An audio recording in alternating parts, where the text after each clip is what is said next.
In this clip, we are going to talk about how you can become a 7-figure marketer. But before we do, whatever channel you're coming from, especially if you're coming from YouTube, don't forget to subscribe and hit the bell button if you enjoy clips on marketing and on entrepreneurship. And if you're on another channel, don't forget to subscribe too, because it helps us grow and motivates us to continue creating content like this. One of the stories I want to share is, I went through the whole entire progression. I went from unpaid intern all the way to, look, I've gotten offers up to 8 figures a year, okay? And maybe we'll save 8 figures for another video for another time. Let me know in the comments, by the way, if you want to see a video on how to become an 8-figure marketer. So going from the 6-figure amount to the 7-figure amount, 6 figures, remember, you have to bring new ideas to the table. You have to actually execute and hit numbers, okay? And you have to be autonomous, right? You have to be the people that, the person that people lean on.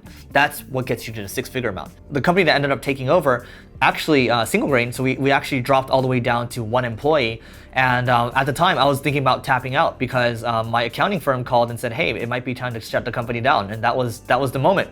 And I actually got an offer. The offer was good, healthy. We're talking like, I think it's 250 to 300 grand a year in base salary.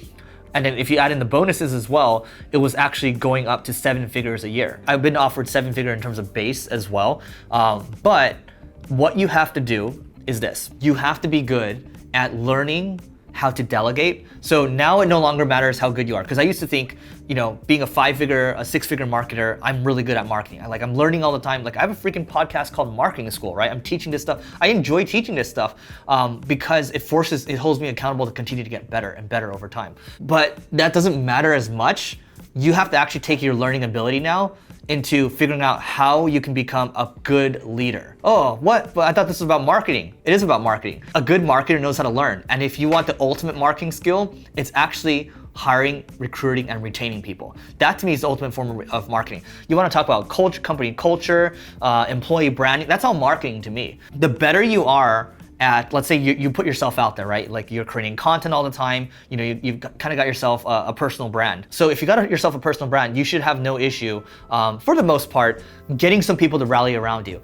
A good leader knows how to bring people, right, to rally around them for a cause, keep them happy, lead them, and then take them to the next level. So the great companies in the world, what do they have? The 7-figure ones, the 8-figure ones, the 9-figure, even 10-figure ones, right? Is 10-figure? Yeah, 10 figures is possible. What do they have? They have great people. It's not the product, it's not the service, it's the people that get them there. So if you come in as a marketer and you have, let's say, there's people that will walk through walls for you, that's what people want. That's what's worth 7 figures, because you can build an entire team. And if someone invests 7 figures into you as an individual, they know they're gonna get 5x, 10x, maybe even 20x return on whatever they're doing. And if it's a multi-billion-dollar corporation, they have no issues paying you 7 figures. The idea is you're gonna make such a big impact. Let's say it's an old organization, you come into it, they're paying you 7 figures, maybe some bonuses on top. They know that you just make a couple of tweaks for this organization and boom, explosion, right? Same thing with a large website. If you come into a large website or large ad spend, you make a couple of tweaks, these are 6 to 7 figure, maybe even 8-figure impact type of things that will happen for the business. So if you can come in and you say, okay, I know what to do in terms of strategy. I know who would walk through walls for me.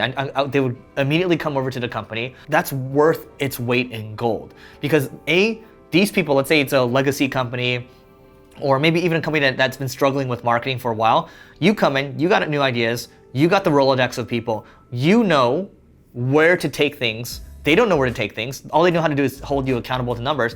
If you have a propensity for hitting numbers as well, if you've been through the motions where you are a really good learner, you're gonna continue to bring ideas to the table, okay? You have a track record of success because you passed the 5-figure mark, you passed the 6-figure mark. Now you're in the 7-figure territory and you get paid the big bucks to drive much larger impact. It's no longer about how good you are as a marketer. Sure, that's important. But again, the best ones know how to bring the best marketers in. Here's an example actually. Yaniv, my friend from one of the co-founders of Nextiva, he's a CMO over there.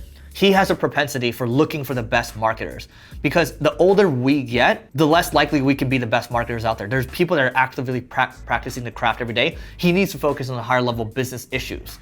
And that's what you're paid to do as a 7-figure marketer. So that's from like a job perspective, all right?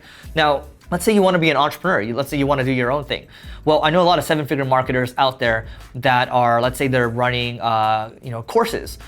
So here's how the economics work out for you. To get to 7 figures a year, you just need to hit $83,333. Yeah, that's what you're trying to hit.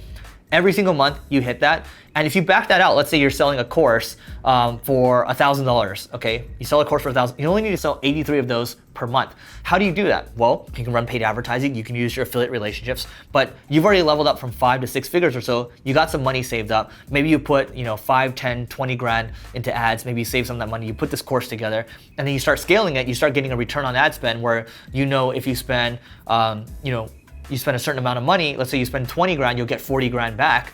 You're playing a numbers game at that point. So you can also do consulting as well. Consulting, you can maybe have 8 clients paying you $10,000 a month, and boom, all of a sudden you are a 7-figure marketer. So you can take the skills that you have, but in both cases, you're actually going to end up doing, doing a lot of the work. Whereas if you're an employee at making 7 figures at a large company, you're gonna have a lot more resources at your disposal. The caveat there is you are probably gonna be involved in a lot more meetings. You're gonna be at the beck and call of somebody else, and if that jives with you, great, right? Now, entrepreneurial side, sure, you can start your own software business too. You can start all these different types of businesses using the marketing skills that you have, and you can just using the math there, you can quickly back out into 7 figures a year. All right, so I want to go a little deeper on this topic, so check this out. Okay, in this video, we're gonna talk about how you can price based on value and how not to lowball yourself.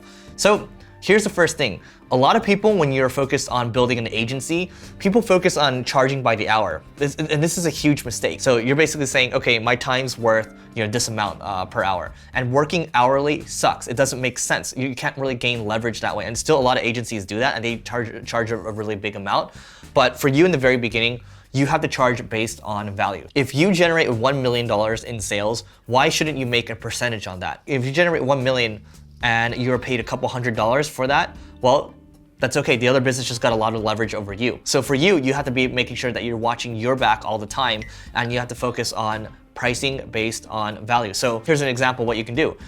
There's a performance marketing agency that one of my friends works for, and they do $85 million a year in revenue. Now, when you charge based on performance, well, it's based more on value instead, and it becomes more of a partnership, right? So what we do with our clients, we kind of have a hybrid of that, where we charge a percentage based on performance, and sometimes we charge a flat fee as well, but we have kind of the two built in together. That way we can kind of leverage both sides of the equation. But if you go all the way on performance, it's a lot more riskier. Yes, definitely. A lot of people just work based on, hey, if we get you a sale, you're gonna pay us this amount of money. And that's a lot riskier for people that are starting out. So if you're starting out and you wanna charge based on value in the beginning, you gotta figure out a hybrid model that might work for you. That way you can continue to make cash flow, so you can put bread on the table for your family. And then at the same time, later down the road, you can collect more of the upside as well. So that's the secret, basically. Working hourly sucks. People, I think when I first started doing this stuff, I was charging maybe $10 an hour or $15 an hour, whatever it was exactly. I wasn't really making anything. So you gotta keep that in mind. You should charge based on how you're gonna perform. And if you think you can really do a good job, then you charge what you think you're worth. So those are just a couple of ways you can get to 7 figures a year, but just keep in mind again, I went from unpaid intern, and then slowly worked my way up into getting 5 figures a year, just because I was, focused on kind of learning and improving, and then to get to 6 figures, becoming a more well-rounded marketer, like a T-shaped marketer, and having a propensity for hitting numbers. Also being able to spot new opportunities too, right? Look at new ideas, look at what other people are doing, and not having people hold my hand all the time. That's how you get to 6 figures. And then to get to 7 figures, you have to not only be kind of a generalist in terms of knowing enough to be dangerous, and then being good at recruiting a team, or you can go down the course route, or you can go down the consulting route. But eventually, you're still gonna have to learn how to build a team too. So no matter what, if you want to get to the 7-figure level, the 8-figure level, it's all about the people at the end of the day. Recruiting the people, but also keeping the people. And then also continuing to adjust the culture as well, and then just taking care of people as if they're your family. That's how you're gonna get to the next level. It's all about people at the end of the day. That to me is the ultimate marketing hack. People wanna ask about hacks all the time. That's how you get there. So 5 figures, 6 figures, 7 figures, that is how you get there. Look, that's kind of the high level. These are just the stories that have worked out for kind of what I've seen from the people around me. And I hope you enjoyed it. I hope you enjoyed this series. We might do one on 8 figures. Let me know in the comments if you want me to do one on getting to 8 figures as a marketer as well. Let me know what you think, if you thought I might have missed something in terms of getting to 7 figures. And don't forget to check out the next video. And if you're on YouTube, hit the subscribe button and the bell button. Helps us grow. And don't forget to rate, review, and subscribe, whatever platform you're on. And we'll see you tomorrow.